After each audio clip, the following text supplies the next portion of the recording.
Welcome to the Michigan Man Podcast on Wolverine Sports Radio, a member of the V-Sporto Network, and in partnership with SB Nation's Maize and Brew, for Wolverine fans from coast to coast.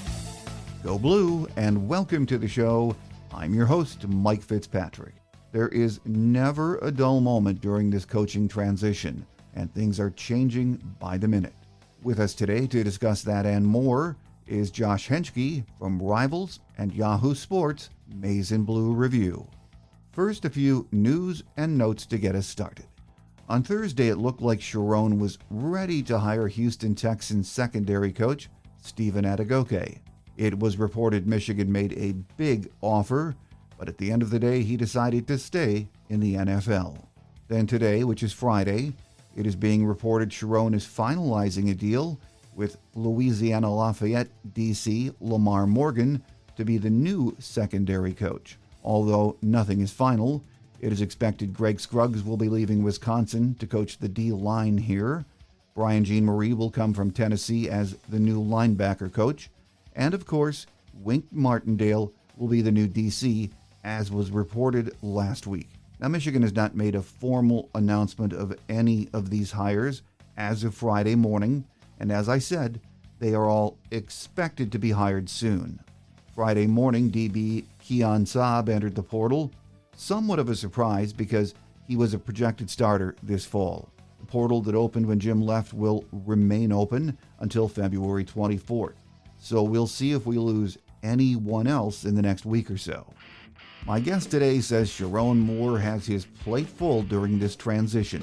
Joining me to discuss the latest news is Josh Henschke from Rivals and Yahoo Sports Maize and Blue Review. So don't go away.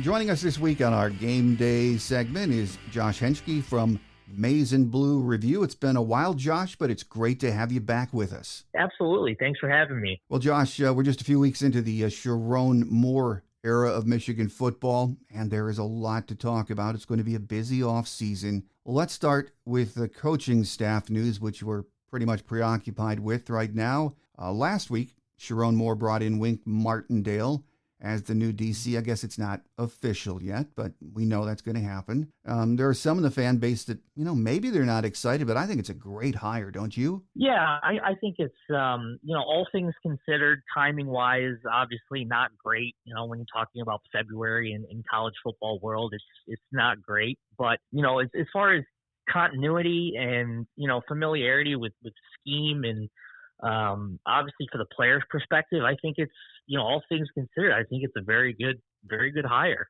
He brings in a lot of experience, not necessarily collegiate experience, but, you're talking about a guy who's a veteran in the NFL ranks. No better guy to bring in than the guy who made, the Ravens scheme. This is the creator of it. So, no better place to look to continue the scheme than Wink Martindale. So I'll be curious to see how he kind of translates on the recruiting trail. But, I mean, from a schematic standpoint, I think Sherrone Moore did a pretty good job getting this locked up. Yeah, I think so, too. And there was a lot of talk, or some talk last week when he was hired, Wink Martindale, that he might bring in one of his linebacker coaches. But as we learned today, and we're taping on Thursday, Brian Jean-Marie from Tennessee has announced he is coming to Michigan, but he's been here before, so we know a little bit about him. Yeah, no, I think that's a fantastic hire personally. You talk about recruiting experience. That guy has, been all over the place. I mean, he's an excellent recruiter, very good developer of talent.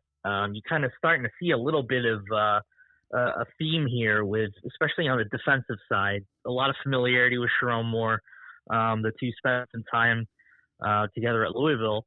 So there's a lot of familiarity there, a lot of trust already, relationship already established. So for Sherrone to go in there and, open up the checkbook, so to speak, and get him is a big deal. I think it really shows that, Sherrone is serious about, finding the best talent available, coaching wise and aggressive recruiters to really kind of continue on the success. So, again, February, all things considered, I think that's a fantastic job by Sherrone Moore getting in there and getting him over there from Tennessee. Absolutely. And defensive staff is starting to fill out now. And I guess it's speculated, defensive backs coach that's replacing Steve Klinkscale. And help me with this name. Is it Stephen Adegoke? Yep, it is. He's coming in to replace Steve, and highly regarded coach also. Yeah, he's a guy that's really risen up the coaching ranks a lot in recent years. I mean, you're talking about going from a graduate assistant at Florida in 2019 to graduate assistant at Michigan in 21, and now a defensive backs coach for Houston Texans, and now obviously coming to Michigan. Just a guy that's extremely smart. Familiarity with the scheme that Michigan has is a huge plus. Again, another one of those guys that has familiarity with Sherrone Moore with his 1 year of experience in Ann Arbor. This is going to be a popular hire with the players. I know there's a couple of players that personally recommended him, which is obviously good for player retention, which is not necessarily a threat, but obviously you want to keep the guys you have happy, and this is going to be another one of those hires that is just going to be really good for the players. I mean, it's going to be interesting to see how he coaches the entire defensive unit. Is this going to be a position where he's coaching the corners and safeties, where obviously last year Michigan had two separate coaches for that, but considering his familiarity with the scheme, his talent, and just the impressive interview process he had with Sherrone, this is definitely looking like one of those guys that is going to rise up the coaching ranks and be heading towards coordinator status sooner rather than later. The other name that we're hearing, as far as in addition to the defensive staff, is a young guy, Greg Scruggs, who's the D-line coach at Wisconsin. Is it finalized that he's coming here, or is that just speculation right now? Yeah, he's in the building right now. I mean, it's going to take a couple of days for all of these announcements to be official. I mean, we've been talking about Wink Martindale for almost 2 weeks now, and he's yet to be officially announced. But yeah, he's in the building. He's met with Wink Martindale, and they've gone over film and all that stuff. So just kind of in the process of waiting for him to be officially announced. But he's another guy that I'm personally excited about. Him and Sherrone Moore are very good friends. They spent some time together at Louisville as GAs. And he's another guy, a very young guy. I believe he's 33. Very young guy, energetic, a grinder on the recruiting trail. I can't really speak much to his development just yet because he hasn't had that much experience. But a young guy that played the position, I mean, he's won 2 Super Bowls. He can be able to one of those guys that can connect with players. He can, not just teach you and talk to you about coaching. He can actually get down in the dirt and actually show these guys different techniques and things like that. So he's going to be an interesting hire. Obviously a lot of talent that he gets to work with in Ann Arbor with Mason Graham and Kenneth Grant, of course, but he's going to be an interesting one on the trail too, because I think he's going to be a guy that a lot of kids are going to resonate with. Well, right. Getting the staffing completed this month, I'm sure that's Sherrone's highest priority. Very important for a lot of reasons, but you just mentioned one of them. How it impacts recruiting is the most important consideration right now, isn't it? Yeah, no, I think, I mean, it's clear that just by going down the staff from top to bottom, that youth is the major priority. I mean, you're talking about the oldest guy being Wink Martindale at 62, and then you've got, guys in their 30s and 40s, and that's pretty much it. So, even Sherrone said during his introductory press conference that they want to be aggressive on the recruiting trail. So I think, you look at that staff from top to bottom, and then you can show that, there's youth there, there's energy, and obviously the hope is that translates to the recruiting trail. But bringing guys in that are good recruiters like Brian John Mary is that's the type of thing that Sherrone wants to accomplish. So obviously time will tell whether that translates to the trail. But Sherrone's an energetic guy. He's done well himself on the trail, and he's going to put in the work. So you'd have to think that resonates and that will translate in some regard. What that does, does that mean, automatic top 5 classes? I can't say that for sure, but I definitely think there's not going to be any drop off on recruiting. That's for sure. I think, having that kind of staff and having that kind of, relationships mostly established with a lot of these guys that are on staff already, I don't think they'll be able to miss a beat at all. Well, another important consideration for getting this staff in place is what's coming with spring practice, of course, and the portal, which we're hearing an awful lot about. A lot of concern. It's going to open up again in the spring, and we would like to think there won't be many defections, but with the new staff, there's going to be work to do in keeping the departures to a minimum, isn't there? Yeah, of course, and I think they've done a pretty good job right now of minimizing that. I mean,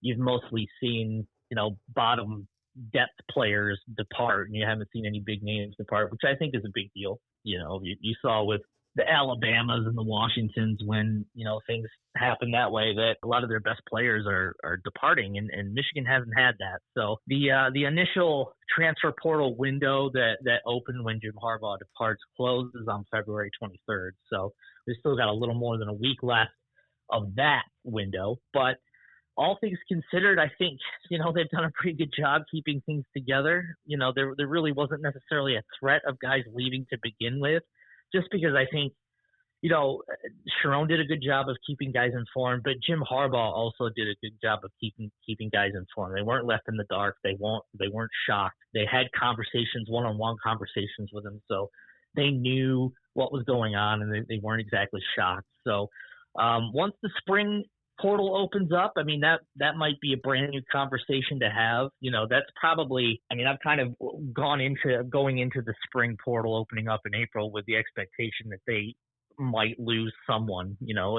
It's always bound to happen, but with the schemes relatively staying the same and things kind of staying the same, it's hard to predict if it's, there's going to be a lot of departures or just very little. But again, I mean, I think, you're going through this initial portal window now and having very little departures, and then obviously one recruit asking out of his NLI.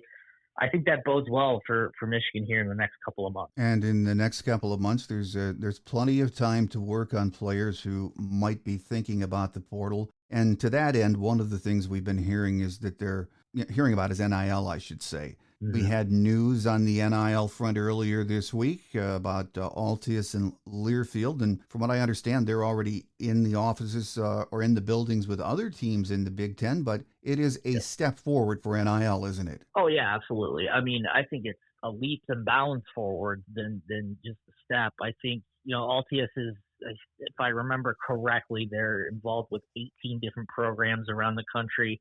I know one of them is Northwestern, and then another one is Kansas. And I can't recall any others off the top of my head, but yeah, I mean, getting that established, the in-house general manager that's provided by Altius is huge. Now you've got a liaison for, collectives and sponsorship deals for NIL, and you've got one person that takes care of it. You don't have to worry about, finding time in the athletic department for someone to do it. You've got a person there that has a relationship with, these brands already. And then, not to mention, you've got a general manager in Sean McGee in the football program too that can work directly with this general manager to kind of facilitate deals and things like that. So, it shows that Michigan's serious about, operating NIL in the right way within the rules, of course, but they're more serious. They're getting serious about providing more opportunities for their athletes. Obviously this goes beyond football. This is a multi-sport thing, but yeah, I think this is a huge deal for Michigan. It really signals their intent to become leaders in that regard. And, Altius is an excellent brand to do it with. I don't know how quickly we'll start to see things take shape, but now that you have structure and, a clear cut direction that everyone is headed in, I think you're going to start to see more developments in the NIL sphere. Yeah, I'm very excited with Altius and Learfield, but you just mentioned his name, Sean McGee, probably the most important non-coaching hire in the last few weeks, maybe in a long time. Yeah, a more prominent position in college football just because of the way things have been evolving so much. I mean, you're talking about NIL, transfer portal, roster management, recruiting, all that stuff. And a head coach already has so many responsibilities in itself. This NIL and all that stuff just kind of adds a unnecessary stress to them already. So having a guy that, is your point man that you can trust and not necessarily push off things to, but have, this person take care of things and handle it for you, I think is going to be a huge role in college football moving forward. And Sean McGee is an excellent hire for Sherrone Moore. I mean, you're talking about a guy who was well liked his last time in Ann Arbor. He left in 2021 and has a lot of relationships with donors and a lot of deep ties within the program. So I think, another person who, when you talk about NIL and things like that, you can have those relationships established and you become more involved and more transparent, in trying to negotiate, these collectives and working with collectives and things like that. I have a point man, on top of what Altius provides, I think is a really smart thing and takes a lot of weight off Sherrone's shoulders. And, there's probably no better guy out there right now than Sean McGee to do that. No, I agree. I think it's a great hire and can't wait to see what happens with that moving forward. So as we've been discussing, Sherrone has to get his staff set, and he's working towards that very quickly right now. At the same time, he's recruiting, trying to keep spring portal departures to a minimum, and getting ready for spring football as if he doesn't have enough to do right now. And I know we've said this in years past, but it is true again this year. This is a pivotal spring period for Michigan football, isn't it? Yeah, absolutely. I mean, you're talking about a program that doesn't necessarily have an established quarterback coming in after J.J. McCarthy leaves. Do they add a quarterback in the spring portal? I'm not sure. I mean, I don't know. I'm not 100% sure if the timelines add up where you can even add a guy and get him involved in spring. But even then, I mean, you've got, is it Jaden Denegal? Is it Alex Orji?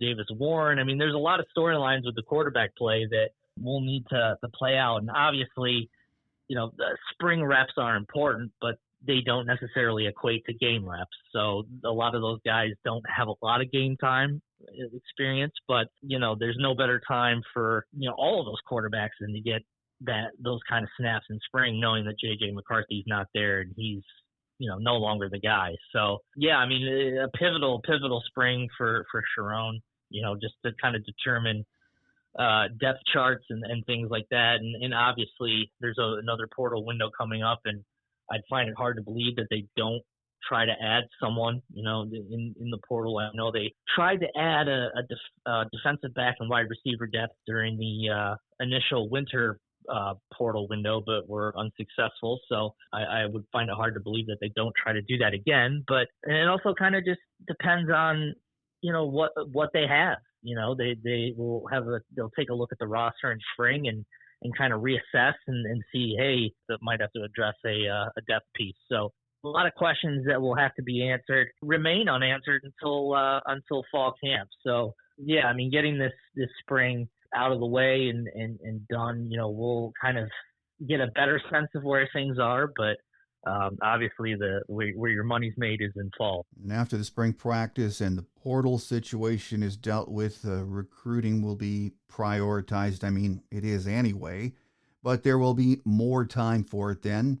And it's going to be interesting to watch with this new staff, because Michigan, coming off of these last 3 years, a national championship, really needs a big class in 25, don't they? Yeah, absolutely. I think Michigan has not been able to benefit off their recent success on the recruiting trail. I mean, don't get me wrong. I think the 24 class is very good, but obviously when you've got rumors going around that Jim Harbaugh may or may not be there, and things like that, it kind of allows other teams to negatively recruit you. But now there's nothing there. I mean, now Sherrone Moore can work. He's got an established staff. He can actually hit the ground running, and we'll kind of see how the recruiting board kind of varies from what they've already established in 25 to what happens in spring and summer. And then those 2 months are going to be very, very busy in terms of visits and things like that. And those obviously are being set up and established now. But there's no doubt that, these next couple of months heading into summer are huge for momentum on the recruiting trail. I mean, as you saw in the 24 class, Michigan basically wrapped up its class in like August and then added kind of one-off pieces the rest of the way. So it seems like more classes are getting wrapped up earlier in the cycle than in years past. So, I think the onus will be on Sherrone to get kind of the momentum back that they may have lost with certain guys over the last couple of weeks. But, getting guys on campus is going to be the huge part. So that's obviously step number one. Well, I know before Jim left, during his contract negotiations, it was reported anyway, he wanted more money and an expanded recruiting department. So along with NIL, that is another area Michigan has needed to address for a long time. Do you think there are still going to be more additions and an expanded department? I do. I think, you talk about Michigan's recruiting staff, and, there's programs out there that have more, that have larger recruiting staffs than Michigan that should. You're talking about like Memphis and North Carolina. Those guys, those programs have more recruiting staffers than Michigan does, and that's kind of that shouldn't be that way, especially with the resources Michigan has. So I definitely think that's going to be addressed. I know that was a priority for Sherrone when he got hired, to kind of bring in more guys and more an emphasis on campus communications too is also another emphasis. So I don't know how quickly that's going to be addressed, because obviously he's been busy with his on-field staff, but I'm sure those holes will get filled with Sean McGee off and running. He's also going to be a key piece in building that staff too. So yeah, I definitely think that's an emphasis for Sherrone moving forward. And I'll be curious to see how that shakes out. Well, in the coming months, Sherrone and staff have a lot of work to do, as we've been discussing. And I think what's worth watching, to me anyway, and I'm an old Michigan cynic here, is what kind of support and involvement Sherrone gets from President Ono, Ward, and the regents, because they quite frankly need to step up their game and give him what he needs during this transition, don't they? Yeah, absolutely. And I think you're kind of starting to see that. I mean, obviously with the Altius deal is a big deal too, but they've given him so far everything that he needs. He's offered some generous offers to get guys. I mean, Brian John Mary he offered him a nice contract to come over to Michigan. So I think there's definitely, you're seeing support there, and I don't have any doubts that Sherrone will get everything he needs. The general manager position too is a new one that was added. So I definitely think support from all levels is important, but I also think everyone is on the same page in that regard. And you'll start to see more I guess which goes in with the recruiting the recruiting department too. More resources there, which means an investment in money, and that's something that they're prepared to do. So I definitely think that the support is needed, but I think he has that support, and he knows he has that support too, which is important. Well, it's going to be a fascinating spring and summer leading up to next season. There's still a lot that could happen and needs to happen that will impact just how good this Michigan team is going to be. And with the schedule this fall, realistically, even if Jim had stayed, it was going to be a challenge. It really is hard to imagine. And again, we don't know how this team is going to shake out by fall, but it's hard to imagine that this team is not going to have a drop off, isn't it? Yeah, I mean, there's still some questions that need to be answered, but with the expanded playoffs especially, I would not at all be surprised if Michigan makes the playoff again this year. I'm not sold on them, running the table. I'd have to see how the quarterback position plays out in order for me to really feel confident in saying that. But right now with the 12-team playoff, I think, a 9-10 win season will probably get you in, and that's all that matters, is just to get in and then go from there. So, Texas is a good early test for this program, and I think that'll really show you where this program is or how far away it is in the early stages. So, it kind of the expanded playoff kind of takes away value from, games like the Ohio State game. I don't think you'll see the stakes higher than what they were last season. But yeah, I mean, I think there's some tests early on in the season that'll really kind of prove, which direction this team is headed this year. But there's a lot of talent coming back. There's a lot of talent. There's a lot of unproven talent too. And there's always going to be someone that breaks out that we're not talking about. And, and I think the best case scenario is that'll be a quarterback. But yeah, I mean, it's clear that this season is loaded on schedule wise, which a lot of people wanted. So, to beat the best and to be the best, you got to beat the best. So they have a lot of really good teams on that schedule. And I think Michigan is good enough to be back in the playoffs next year. Final question before we let you get away, Josh, and this is sort of switching gears to Michigan basketball. And I know Ward Manuel said this week he hadn't even thought about changes with basketball yet, but when we watch what's going on, it's hard to imagine at this point Juwan being back next year, isn't it? Yeah, I mean, I think Ward's statement, to the press the other day, I mean, I think he kind of has to say that. I mean, yeah. I'm looking at it like, okay, well, what else is he supposed to say in that regard?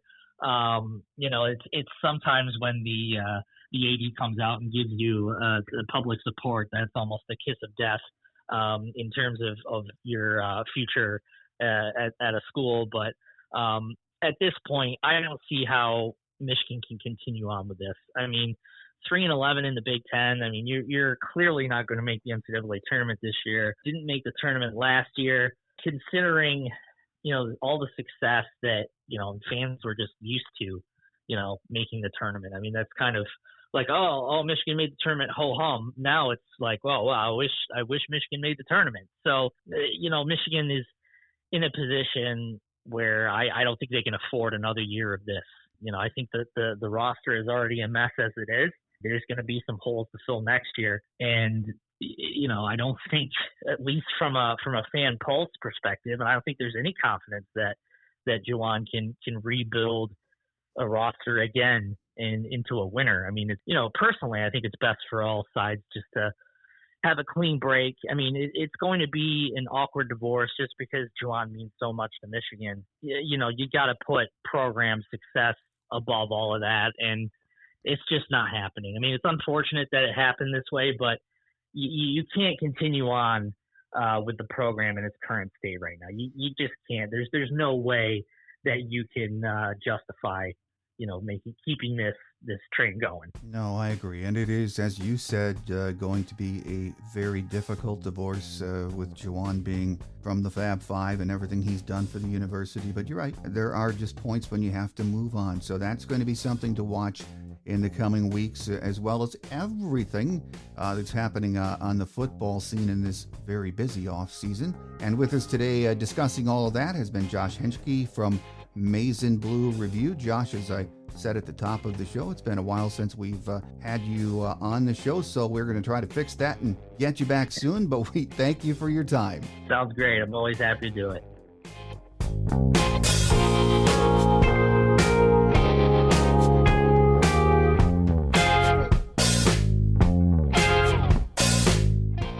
On Quick Hits today, with Chrysler Center planning to be covered in Maize, basketball welcomes rival Michigan State on Saturday.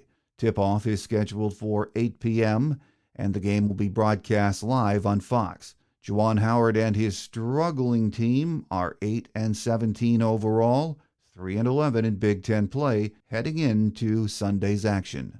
Coach Kim Barnes-Arico and her team fell to Iowa the other night, 106-89 on the road. They come home to host Michigan State on Sunday in their annual Crash Chrysler game. The contest is set for noon and can be seen on the Big Ten Network. Heading into this weekend's play, they are 16-10 overall, 7-7 in the Big Ten. Hockey is in State College for a weekend matchup with Penn State. They are ranked 14th with an overall record of 14-11-3, 7-9 in Big Ten play. 4-1 softball will return to the Sunshine State for the second straight week, this time heading further south for a 5-game appearance at the Joan Joyce Classic in Boca Raton, Florida. U of M will open play on Friday with games against Seton Hall and Maine, then Saturday against Louisville and host FAU, and wraps up Sunday against Seton Hall. Baseball gets the season underway this weekend in Glendale, Arizona against Western Michigan. The 4-game series begins on Friday. They will play a single game on Saturday, then finish the weekend with a doubleheader on Sunday. February is always a busy month on the Michigan scene, with hoops ending up and softball and baseball getting started. And of course, the non-stop football news during this very important transition year. We will do our best to keep you updated on all of that each and every week, so make sure you come back. That does it for now, though. Have a great Wolverine weekend, everyone. I'm your host, Mike Fitzpatrick. Until we meet again, take care, and as always, go Blue. Thanks for joining us today on The Michigan Man, here on Wolverine Sports Radio, a member of the V Sporto Network, and in partnership with SB Nation's Maize and Brew. Our listener lines are open 24/7 for your calls at 313-263-4842. That's 313-263-4842. Or email us at themichiganmanpodcast@yahoo.com. That's themichiganmanpodcast@yahoo.com. The Michigan Man Podcast is produced at the studios of Robin Lynn Productions, Allen Park, Michigan, and is not affiliated with the University of Michigan. Go Blue!